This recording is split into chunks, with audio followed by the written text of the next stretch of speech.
And they said, and if you're a guy, put your finger like this, and that's how big the tube is that goes inside your penis. And they said, in girls, and it said your urethra too. And I thought, well, I'm going to just make sure these girls know what their urethra was. Girls have 3 holes. They have their pee hole, their vagina, and their poo hole. And this is your urethra. Urethra, and this is your vagina.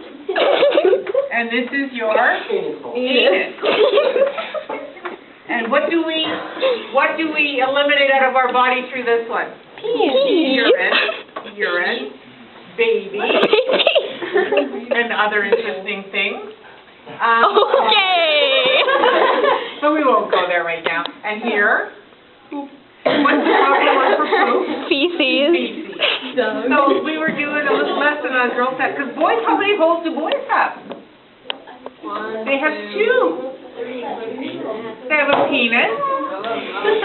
No, I'm just talking down between your legs. Okay. Leah, Penis and an are you enjoying it?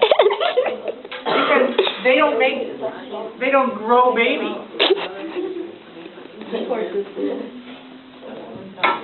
Did you get all that? Yeah. Yeah.